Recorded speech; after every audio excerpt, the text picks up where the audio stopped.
Hari-hari ini lagi viral berita seorang Gus.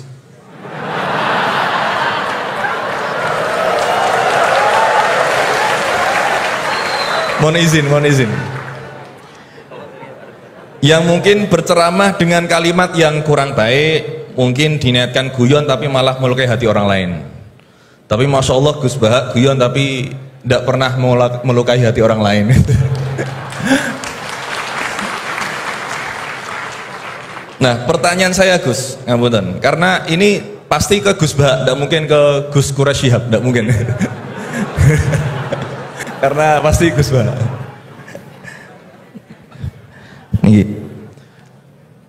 Sebenarnya sejarah panggilan Gus ini seperti apa gitu?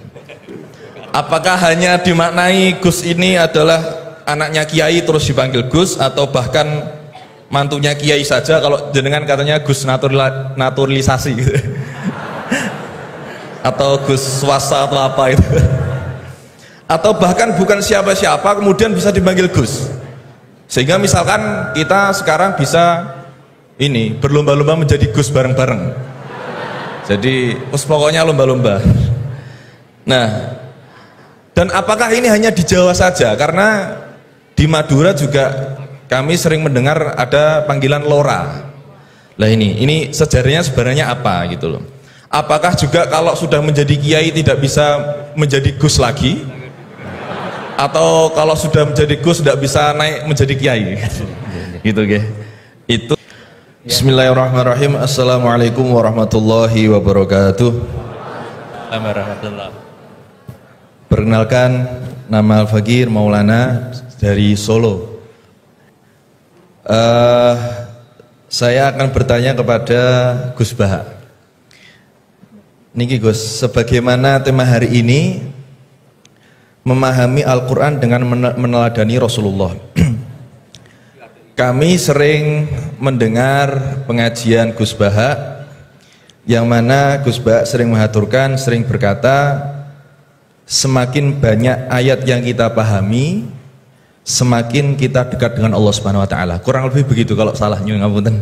Atau bahkan Syekhona Maimun, Mbah Maimun menika juga dawuh, seberapa banyak kamu paham Al-Qur'an, maka sedekat itulah kamu dengan Allah Subhanahu wa taala. Pertanyaannya Gus, kami terutama kula mewakili anak muda yang awam ini, banyak yang tidak jebolan pondok pesantren, bahkan tidak tahu bahasa Arab, hanya bisa membaca terjemah. Lah ini sedangkan panjenengan sering dawuh kalau misalkan memahami Al-Quran itu harus malian bil Arabiyah, harus menguasai mufrodat banyak bahasa Arab. Tapi kita ini juga pengen dekat dengan Allah, pengen dekat dengan Allah. Nah, apakah kita boleh membaca terjemah, sedangkan terjemah ini tidak bisa mewakili makna ayat itu? Niki yang pertama. Yang kedua, buatan berat yang kedua. Yang ringan. Hari-hari ini lagi viral berita seorang Gus.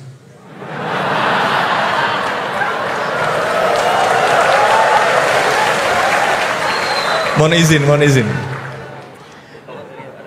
Yang mungkin berceramah dengan kalimat yang kurang baik, mungkin diniatkan guyon tapi malah melukai hati orang lain.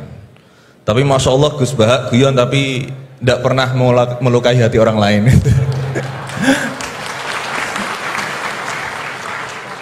Nah, pertanyaan saya Gus, ngapunten, karena ini pasti ke Gus Baha, tidak mungkin ke Gus Quraisy Shihab, tidak mungkin. Karena pasti Gus Baha.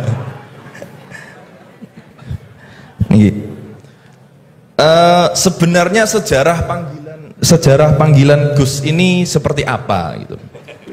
Apakah hanya dimaknai Gus ini adalah anaknya Kiai terus dipanggil Gus, atau bahkan mantunya Kiai saja, kalau jenengan katanya Gus naturalisasi gitu. Atau Gus swasta atau apa itu. Atau bahkan bukan siapa-siapa kemudian bisa dipanggil Gus, sehingga misalkan kita sekarang bisa ini berlomba-lomba menjadi Gus bareng-bareng, Jadi pokoknya lomba-lomba. Nah, dan apakah ini hanya di Jawa saja? Karena di Madura juga kami sering mendengar ada panggilan lora. Lah ini sejarahnya sebenarnya apa gitu loh. Apakah juga kalau sudah menjadi kiai tidak bisa menjadi gus lagi? Atau kalau sudah menjadi gus tidak bisa naik menjadi kiai? Gitu ya. Itu pertanyaan yang kedua saya. Dan nyuwun sewu, di zaman Rasulullah itu apakah putranya Rasulullah juga dipanggil gus? Kan juga tidak kan. Maka maka kalau gus ini tidak ada di zaman Rasulullah, berarti semua gus ini bid'ah gitu loh. Karena gus tidak ada di zaman Rasulullah. Ngerti nggih. Nggih, jadi intinya sejarahnya dan standarisasi gus itu apa yang orisinil gitu. Yang kalau misalkan di dunia, di Indonesia ini yang gus orisinil hanya jenengan, berarti semuanya palsuan gitu. Lah ini tentu bisa dijelaskan Gus. Ngapunten, matur suwun sangat. Wassalamualaikum warahmatullahi wabarakatuh. Waalaikumsalam warahmatullahi wabarakatuh. Baik, terima kasih Gus Maulana. Selanjutnya saya mungkin yang laki dulu ya, laki-laki nanti baru pindah ke sini. Silakan yang pojok ya.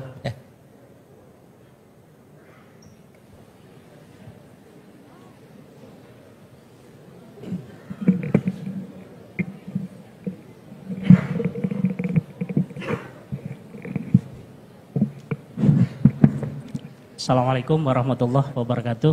Waalaikumsalam warahmatullahi. Terima kasih Pak Rektor atas kesempatannya. Yang saya hormati Gus Baha, Prof. Quraisy.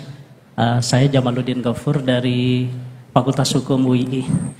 Ingin bertanya ke Prof. Quraisy dan Gus Baha.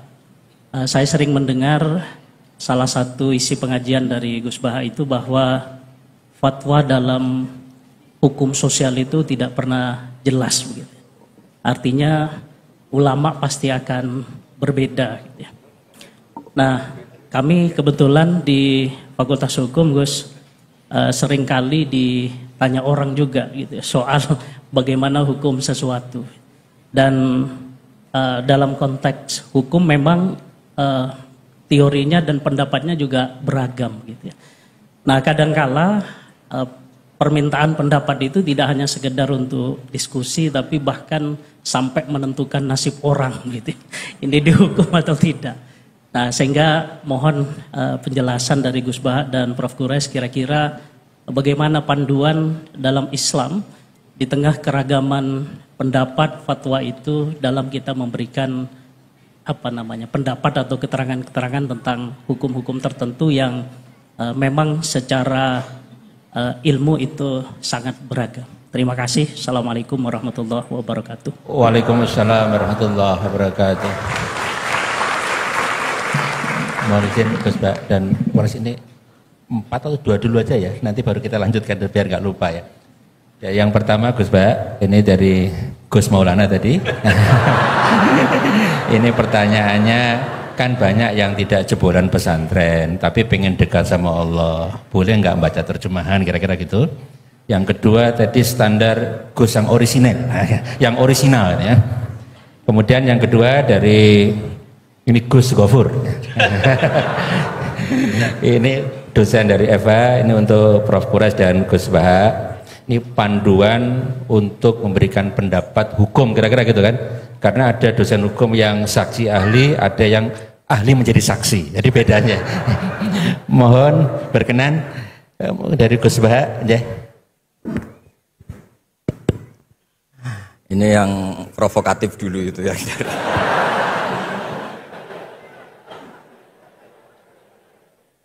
Semoga diampuni oleh Allah Ta'ala.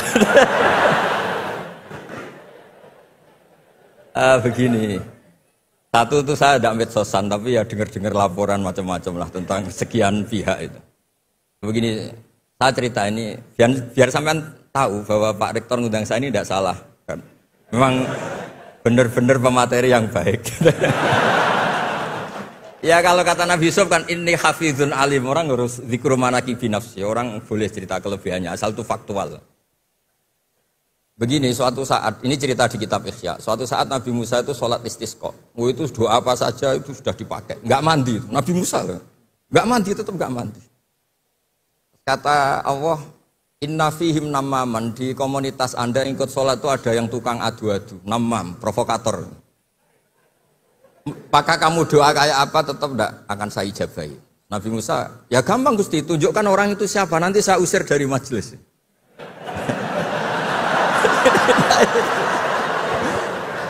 Jawabnya Allah itu lucu. Saya ini orang yang mengharamkan namam, mengharamkan namimah. Kalau saya menunjuk orang itu berarti saya juga namam. Intinya itu Allah terus mengabaikan sekian peristiwa namam. Jadi kalau pertanyaan provokatif terus kayak gitu tuh masih diabaikan oleh Allah Ta'ala. Karena nanti repot itu. Repot. Memang saya termasuk Gus yang asli itu jelas kalau itu.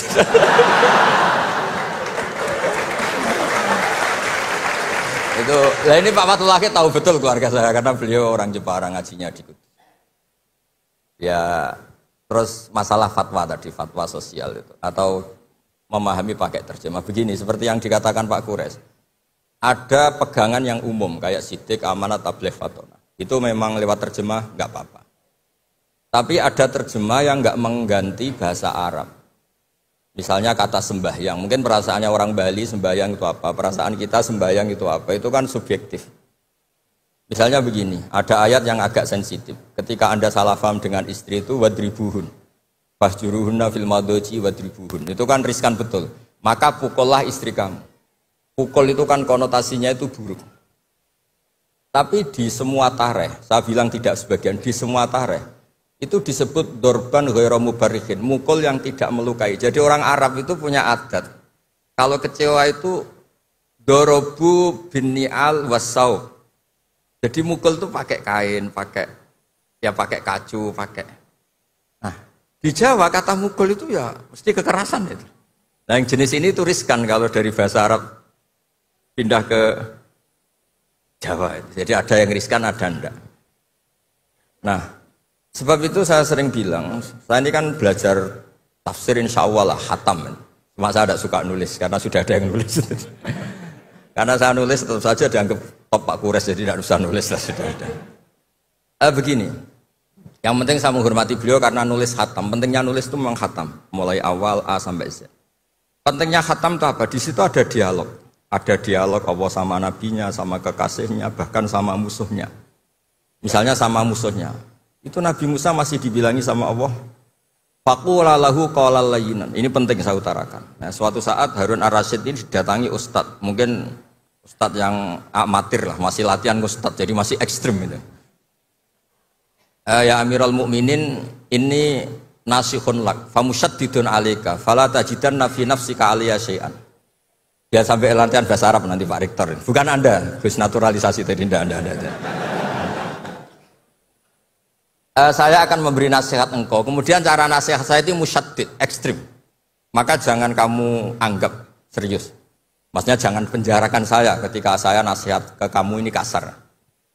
Jawabnya Harun Ar-Rasyid itu langsung bilang gini. Bilang ya jahil, ini karena Arab. Orang Arab itu kalau ngomong jahil itu tidak sekasar yang kamu bayangkan, karena makanya bahasa Arab itu susah. Saya itu, ini cerita ke Pak Kures, ini curhat, bukan cerita mufti, curhat. Kiai Jawa kalau maknani wailak waihak itu ciloko kue. Padahal sering Nabi itu kalau kecewa sama seseorang bilang wailak sama waihak. Nah, akhirnya santri tanya, lo katanya Nabi itu halus sopan santun kok ngendikan wailak waihak, yang artinya itu celaka kamu. Ada orang tanya Nabi dan orang itu tidak paham. Nabi ngendikan apa? Sakilat ka umuk. Cek siale mbokmu dah anak kue. Diterangkan nggak paham. Tapi sarah-sarah kayak kitab Irsyadus Sari itu bilang gini. Kalimatu tarohumin wa talatufin. Ini kalimat yang orang Arab tuh merasa dekat sehingga bilang wailak. Tapi Kiai Jawa tetap saja maknani ciloko. Masalahnya di konteks itu yang dawuh itu Kanjeng. Nah, sing ngendikan ini orang Solo ini kan enggak apa-apa. Kayak bakat gitu aja terus orang itu. Nah, yang seperti ini enggak bisa dipindah ke terjemah. Dan itu saya teliti dari sekian tradisi. Ya tadi kayak wadribuhun. Makanya terus ulama nyusuli dorban ghairu mubarrihin. Mukul tapi tidak melukai. Karena orang Arab itu biasa kecewa mukul pakai peci. Tapi kalau orang Jawa nggak berbayang mukul. Kedua misalnya contoh mahar. Orang Arab kalau masih mahar itu banyak. Karena jumlah mahar banyak, kemudian setelah suami istri hubungan intim, setelah dicerai itu kadang kepikiran ngambil karena maharnya misalnya Alphard 1 miliar gedung. Sehingga harus ada pelarangan mengambil ulang mahar. Wa in aradtum istibdala zawji makana zawji wa ataitum isdahunna qintaran fala ta'khudhu minhu syai'a. Atakhudunahu buhtana wa itsmam mubina. Terus wa kaifa ta'khuduna? Mahar yang sudah kamu kasihkan jangan kamu tarik lagi. Wong kamu sudah hubungan suami istri kok maharnya ditarik lagi. Jangan. Kenapa ada kata jangan ambil lagi? Karena maharnya itu Alphard, gedung, uang 1 miliar. Dulu Pak Rektor ketika nikah itu seperangkat alat sholat, gak dilarang juga gak akan diambil itu. Artinya gini, gak mungkin andikan Quran turun di Indonesia ada kata fala ta'khudhu minhu syai'ah 100.000 seperangkat alat. Saya jadi kiai itu sampai bosan karena tiap nikahkan tuh maharnya seperangkat alat sholat. Itu kalau sudah nikah 10 tahun bentuknya sudah kayak apa ya? Itu nggak usah Allah repot-repot bilang jangan ambil lagi, jangan ambil lagi. Nah, itu kondisi yang antara kita dan tradisi Arab itu beda. Dan saya belajar tafsir sampai segitunya, makanya nggak salah lah kalau saya diundang itu nggak salah. Maksud saya yang naturalisasi tadi ya nggak usah diundang gitu maksudnya. Kalau nggak memenuhi kualifikasi tafsir loh ya. Ya karena kalau nggak memenuhi kualifikasi apa tafsir. Tapi jangan terus ngundang saya terus, nggak mau juga saya. Nah tadi yang pertanyaannya Pak dosen Pak Ghafur tadi. Nanti Pak Quraisy nambahin. Hukum sosial itu memang nggak pernah mengikat di semua sisi ya, karena memang patokannya itu begini. Saya ambilkan contoh di Quran ya, karena ini memang tema tafsir. Di hal-hal sosial itu kekasihnya Allah pun didhawuhi Allah begini. Wa in adri la'allahu fitnatul lakum wa mata'un wil akhin. Wa ma adri ma yuf'alu bi wala bikum. Jadi Nabi misalnya mau perang, misalnya perang apa ini, Allah terus bilang, "Muhammad kamu tenang saja, pasti menang." Enggak. Karena kalau dibilang begitu nanti kendelnya Nabi atau keberanian Nabi dikira karena ada jaminan, tetap. Sehingga nyuwun sewu Nabi juga pernah mengalami perang menang di Badar, pernah mengalami kalah di Uhud. Jadi di bab-bab sosial itu memang Allah membiarkan hukum sosial yang berjalan. Sampai Ibnu Khaldun ngendikan begini, saya masih ingat betul dan itu saya pegang.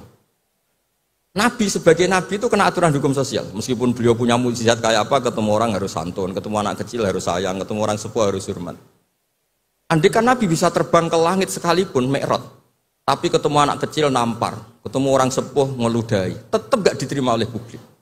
Walaupun tafadzun ghalidul qalbi lan faddu min khaliq. Betapa pentingnya tata krama sosial. Kata Ibnu Khaldun, hadza Rasulullah man uyyida bil kauni kulli. Ini Rasulullah orang yang di backup sekian alam raya. Tapi sekali melanggar tata krama sosial, tetap lan faddu min khaliq. Orang akan bubar. Sampai ngegoskan saya, sekarang tak pisoi. Wah Gus Pak, Gus Sopo, Gus kok mison, mesti langsung gitu. Nah coba misalnya sekarang, nyon sewu, saya ngeludahi Pak Rektor, langsung dipecat saya. Artinya tatanan sosial, meskipun saya keramat. Makanya kata Ibnu Khaldun, hadza Rasulullah man uyyida bil kauni kulli law syaa. Ini Rasulullah orang yang bisa mengendalikan alam raya karena kekasih Allah. Itu saja kena aturan, walau kunta faddan ghalidal qalbi lan faddu min khawli. Kalau engkau salah tatanan sosial Muhammad, orang akan bubar. Nah maksudnya gini Pak dosen, kalau tatanan sosial gini, saya pernah ditanya oleh dekan Fakultas Kedokteran pas ada diskusi dengan ya tadi orang-orang medis, misalnya begini, itu misalnya nyun sewu, tapi gak usah dijiwai, gak usah kamu udah dilupakan saja gak apa. Menyembuhkan orang koma itu baik apa tidak baik. Tapi misalnya orang ini kalau sembuh pasti bunuh lagi, pasti merkosa lagi. Terus kita gimana? Ngasih makan juga sama. Orang miskin nggak bisa makan, nggak bisa apa-apa, nggak bisa makan, nggak bisa apa-apa. Berkahnya nggak bisa makan, nggak bisa apa-apa, dia tidak nyuri, tidak bunuh, tidak merkosa. Dan orang ini kalau sehat lagi akan begitu lagi. Wajib ngasih makan dah. Itu mesti orang itu, weh, kasihlah kemanusiaan. Satu, jangan nanti kumat lagi. Jadi hukum sosial itu mesti mindsetnya ulama itu beda-beda. Saya sering matur ke Pak Quraisy, saya itu pernah kata Kata santri saya pernah katanya diundang ke Malaysia, juga pernah katanya diundang ke Maroko. Saya bilang sudah yang kelas-kelas internasional Pak Quraisy saya ada usah. Kenapa? Jawabannya sederhana. Nanti kalau saya sering keluar negeri, terus semua kiai seneng keluar negeri, terus yang ngulang pondok saya siapa? Terus gue iling-ilingan nak neng dunia ono kiai desa sing alim, kata saya maksudnya kiai desa tapi maca kitab ya cek bener rofa nasab. Tapi saya seneng sama kiai yang keluar negeri karena ini mewakili syiar. Saya seneng sama UI karena syiar gini. Tapi saya jangan disuruh jadi kiai di UI, nanti gajinya tetap. Kalau kiai kan sering dapat gaji min haitsu la yahtasib. Kayaknya jumlahnya banyak saya Mas. Jadi yang hukum-hukum sosial tuh biarlah alam yang ya sudah setuju ya. Oh ya pokoknya gitu. Silakan Prof. Quraisy, tadi terkait dengan pertanyaan panduan untuk memberikan pendapat, terutama pendapat hukum. Panduan dalam Islam untuk memberikan pendapat, terutama pendapat hukum karena punya implikasi kepada misalkan yang menjadi terdakwa. Kalau pendapat hukumnya salah, jadi hukuman yang diberikan juga salah. Tampaknya seperti itu ya? Ya. Panduan Islamnya seperti apa, Pak Quraisy? Itu kan prinsipnya begini, jangan bicara kalau tidak tahu.